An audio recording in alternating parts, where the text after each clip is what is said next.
أعوذ بالله من الشيطان الرجيم.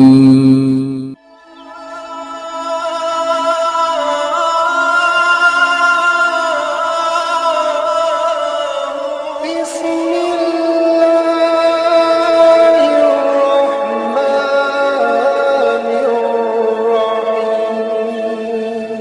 بسم الله الرحمن الرحيم. قال الله تبارك وتعالى في القرآن المجيد والفرقان الحميد: إن أكرمكم عند الله أتقاكم. وقال الله في مقام آخر: وسيجنبها الأتقى. صدق الله مولانا العظيم وبلغنا رسوله النبي الكريم الأمين ونحن على ذلك لمن الشاهدين والشاكرين والحمد لله رب العالمین۔ ایک بار حضور اقدس صلی اللہ تعالیٰ علیہ وآلہ وسلم کے ذات اقدس پر مل کر درود و سلام پڑھیے۔ اللہم صلی علی سیدنا و مولانا محمد وعلی آل سیدنا و مولانا محمد وبارک وسلم صلاۃ و سلاما علیک یا سیدی یا رسول اللہ وعلی آلک و اصحابک یا سیدی یا حبیب اللہ۔ رب تبارک و تعالی کا فضل، اس کا احسان اور اس کی دی ہوئی توفیق سے اللہ تبارک و تعالی نے ہمیں ہماری زندگیوں کے اندر ایک بار پھر یہ موقع عنایت فرمایا کہ ہم اس کے پاک گھر مسجد میں حاضر ہوئے ہیں اور اس کی دی ہوئی توفیق سے اس کے پیاروں کا ذکر خیر کرنے کی ہمیں سعادت حاصل ہوئی۔ ہم اللہ تبارک و تعالیٰ کا اس پر کروڑہا بار شکر ادا کرتے ہیں اور اللہ تبارک و تعالیٰ سے یہ دعا بھی کرتے ہیں کہ باری تعالیٰ ہمیں ہماری زندگیوں کے اندر بار بار یہ سعادت عطا فرما کہ ہم تیرے پیاروں کا ذکر کرتے رہے اور اسی ذکر میں ہمارا ایمان پر خاتمہ بھی فرما۔ آج ہم اس عظیم ہستی، اس بابرکت ہستی کے ذکر خیر کے لیے جمع ہوئے ہیں۔ میری مراد سیدنا صدیق اکبر رضی اللہ تعالی عنہ ہیں۔ یاد رکھیے گا کہ یہ ہستی کوئی عام ہستی نہیں ہے۔ پیارے بچوں، میری طرف خاص طور پر متوجہ رہیے گا کہ یہاں پر جمع ہونے کا مقصد محض اس طریقے سے ہماری عادت ہوتی ہے کہ ہم محافل میں شرکت کرتے ہیں، شرکت کر کے نعت سنتے ہیں، تقریر سنتے ہیں، اس کے بعد اٹھ جاتے ہیں، تو محض یہ مقصد نہیں ہے، بلکہ ہمارا مقصد اس محفل کا اہل سنت و جماعت کا جو عقیدہ اور جو نظریہ ہے وہ ہمارے نسلوں کی طرف منتقل کرنا ہے۔ لہذا توجہ کے ساتھ میری جانب متوجہ رہیے گا۔ یاد رکھیے گا، اہل سنت و جماعت کا یہ قطعی، یہ پکا اور خالص عقیدہ ہے کہ سیدنا صدیق اکبر رضی اللہ تعالی عنہ تمام رسولوں کے بعد، تمام انبیاء کے بعد، تمام مخلوقوں میں سب سے افضل اور سب سے اعلیٰ ہستی ہیں۔ تمام رسولوں کے بعد، تمام انبیاء کے بعد، اگر اس دنیا کے اندر تمام مخلوقات میں فضیلت کے اعتبار سے اور رتبے کے اعتبار سے اگر کوئی ہستی بڑھ کر ہے، سب سے افضل مقام پر ہے، سب سے اعلیٰ مقام پر ہے، تو تمام رسولوں کے بعد جو سب سے بڑھ کر ہستی ہے وہ سیدنا صدیق اکبر رضی اللہ تعالی عنہ کی ہستی ہے۔ اور یہ مرتبہ، یہ افضلیت، یہ اولویت جو عطا کی گئی، یہ ہمارا اور آپ کا جھگڑا نہیں ہے، یہ محض ہم مسلمانوں کا اس میں جھگڑا نہیں ہے، یہ ایسا کوئی مسئلہ نہیں ہے کہ جس میں ہم علماء آپس میں لڑ رہے ہوں، جھگڑ رہے ہوں، یا کوئی مختلف فی مسئلہ ہو، دلائل کی بنیاد پر ہم کسی ایک کو ترجیح دے رہے ہوں، دوسرے کو مرجوع کر رہے ہوں۔ یہ ہمارا کوئی جھگڑا نہیں، بلکہ یہ جو فضیلت عطا کی گئی ہے یہ ہماری جانب سے نہیں بلکہ رب تبارک و تعالی کی جانب سے عطا کی گئی ہے۔ یہ اللہ تبارک و تعالی کی پیارے رسول صلی اللہ تعالی علیہ وآلہ وسلم کی جانب سے عطا کی گئی ہے۔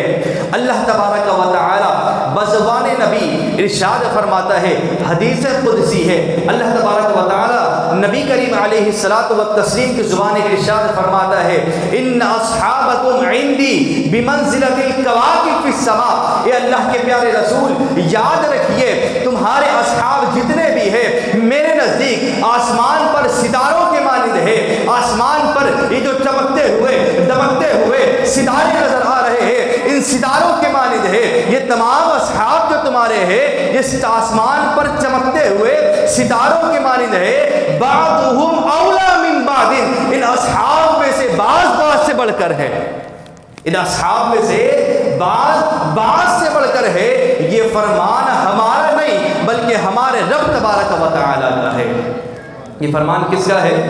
رب تبارک و تعالی کا ہے۔ یہاں پر ایک بات کہنا چاہوں گا، وہ رب جو تمام اصحاب میں بھی، جو صحابہ کرام میں بھی افضلیت کو بتا رہا ہے، تو آج وہ شخص کتنا بدبخت ہوگا، کتنا ذلیل ہوگا جو میرے پیارے نبی صلی اللہ علیہ وآلہ وسلم کو امتیوں کے برابر قرار دیتا ہے۔ وہ شخص کتنا بدبخت ہوگا۔ رب تبارک و تعالی اصحاب میں برابری کو بیان نہیں کرتا، اصحاب میں ایک صحابی کو دوسرے صحابی سے بڑھ کر بیان کرتا ہے، تو آج کا بدبخت شخص میرے پیارے نبی صلی اللہ علیہ وآلہ وسلم کو ہمارے سے نسبت بیان کر رہا ہوتا ہے، امتی سے ملانے کی کوشش کر رہا ہوتا ہے۔ امتی اور نبی کا مقام تو کجا، دو صحابی بھی آپس میں برابر نہیں ہو سکتے۔ ہمارا یہ عقیدہ اور یہ نظریہ ہے۔ بچوں یاد رکھیے گا، جتنے بھی صحابہ کرام ہیں، جتنے بھی صحابہ کرام ہیں، حضور کا صحابی وہ ہوتا ہے جس نے حالت ایمان کے اندر اپنے پیارے محبوب کے چہرے اقدس کو دیکھا ہوتا ہے، اور اسی حالت ایمان کے اندر وہ اس دنیا سے چلے جاتا ہے، وہ حضور کا پیارا صحابی ہوتا ہے۔ تو یاد رکھیے گا جتنے بھی صحابی ہیں، جتنے بھی صحابی ہیں، ان میں بھی افضلیت کا مقام ہے، ان میں بھی بعض صحابی بعض سے بڑھ کر ہے۔ فتح مکہ سے پہلے ایمان لانے والے صحابہ کرام فتح مکہ کے بعد ایمان لانے والے صحابہ کرام کے برابر ہرگز نہیں ہو سکتے۔ ہمارا عقیدہ اور ہمارا نظریہ ہے، فتح مکہ سے پہلے جو افراد ایمان لے کر آئے وہ ان افراد سے افضلیت کے مقام کے اعتبار سے بڑھ کر ہے جو فتح مکہ کے بعد ایمان لے کر آئے۔ اب جو فتح مکہ سے پہلے ایمان لے کر آئے ان میں بھی نبی کریم صلی اللہ تعالی علیہ وآلہ وسلم سے بیعت الرضوان کے موقع پر جنہوں نے بیعت کی، صلح حدیبیہ کے مقام پر جو افراد حاضر تھے، جو صحابہ کرام حاضر تھے، وہ ان صحابہ کرام سے افضلیت کے اعتبار سے بڑھ کر ہیں جو فتح مکہ سے پہلے ایمان لے کر آئے۔ اب جو فتح مکہ سے پہلے ایمان لے کر آئے وہ ان افراد سے بڑھ کر ہیں جو فتح مکہ کے بعد ایمان لے کر آئے۔ جو فتح مکہ سے پہلے ایمان لے کر آئے ان سے وہ افراد افضلیت کے اعتبار سے بڑھ کر ہیں جو بیعت الرضوان کے موقع پر حاضر تھے۔ ادھر متوجہ رہیے۔ اب وہ صحابہ کرام جو بیعت الرضوان کے موقع پر حاضر تھے ان سے وہ صحابہ کرام افضل ہیں اور بڑھ کر ہیں جو غزوہ احد کے اندر شریک تھے۔ جو غزوہ احد کے اندر شریک تھے وہ صحابہ کرام ان صحابہ کرام سے بڑھ کر ہیں جو صلح حدیبیہ کے موقع پر شریک تھے۔ اب وہ صحابہ کرام جو غزوہ احد کے موقع پر حاضر تھے ان سے وہ صحابہ کرام افضل و اعلیٰ ہے جو غزوہ بدر کے اندر شریک ہوئے، جو غزوہ بدر کے اندر شریک ہوئے۔ لہذا وہ صحابہ کرام جو صلح حدیبیہ کے موقع پر تھے، ان سے بڑھ کر افضلیت کے مقام میں وہ صحابہ کرام جو غزوہ احد کے اندر حاضر تھے۔ ہمارے درمیان الحمدللہ علی احسانی مفکر اسلام ڈاکٹر رضوان احمد نقشبندی صاحب حاضر ہو چکے ہیں۔ تمامی حضرات سے عرض کروں گا کھڑے ہو کر حضرت کا استقبال کیجیے۔ نعرہ تکبیر، نعرہ رسالت، نعرہ رسالت، نعرہ حیدری، نعرہ غوثیہ۔ حضرت کو مسجد حاضہ کے جتنے بھی معاونین ہیں، امام و خطیب، محسن اور جملہ منتظمین کی جانب سے خوش آمدید کہتا ہوں۔ تشریف رکھیں۔ تو بات ہو رہی تھی نظریے کے اوپر، بات ہو رہی تھی عقیدے کے اوپر۔ بس ایک بات کہہ کر اپنی گفتگو کو تو سمجھنے کی کوشش کروں گا۔ یاد رکھیے گا، وہ صحابہ کرام اہل سنت و جماعت کا نظریہ ہے، فتح مکہ سے جو پہلے ایمان لے کر آئے ان سے بڑھ کر ہے جو فتح مکہ کے بعد ایمان لے کر آئے۔ صلح حدیبیہ کے موقع پر جو صحابہ کرام موجود تھے ان سے بڑھ کر ہیں جو فتح مکہ سے پہلے ایمان لے کر آئے۔ غزوہ احد کے موقع پر جو صحابہ کرام موجود تھے ان سے بڑھ کر ہیں جو صلح حدیبیہ کے موقع پر تھے۔ غزوہ بدر کے اندر جو صحابہ کرام موجود تھے، حضور صلی اللہ تعالی علیہ وآلہ وسلم کے ساتھ تھے، ان صحابہ کرام سے بڑھ کر ہیں جو غزوہ احد کے موقع پر تھے۔ اس کے بعد جو حضرات صحابہ غزوہ بدر کے اندر شریک تھے، ان سے بڑھ کر وہ صحابہ کرام ہے نبی کریم علیہ الصلوۃ والتسلیم نے جن 10 حضرات کو، جن کو ہم عشرہ مبشرہ سے تعبیر کرتے ہیں، جن 10 حضرات کو دنیا کے اندر ایک ہی حدیث کے اندر جنتی ہونے کی بشارت دی، یعنی عشرہ مبشرہ، وہ صحابہ کرام ان صحابہ کرام سے بڑھ کر ہیں جو غزوہ بدر کے اندر شریک تھے۔ اب عشرہ مبشرہ میں سے خلفائے اربعہ، ابو بکر صدیق رضی اللہ تعالی، عمر فاروق رضی اللہ تعالی، عثمان غنی رضی اللہ تعالی، حضرت علی کرم اللہ تعالی وجہہ الکریم۔ خلفائے اربعہ، خلفائے اربعہ عشرہ مبشرہ سے افضلیت کے مقام سے بڑھ کر ہیں۔ افضلیت کے مقام کے اعتبار سے خلفائے اربعہ ابو بکر، عمر، عثمان، علی رضی اللہ تعالی عنہ اجمعین، یہ عشرہ مبشرہ سے افضلیت کے اعتبار سے بڑھ کر ہیں۔ اب خلفائے اربعہ میں اہل سنت و جماعت کا یہ قطعی عقیدہ ہے اور قطعی نظریہ ہے، اہل سنت و جماعت کا اس میں کوئی اختلاف نہیں۔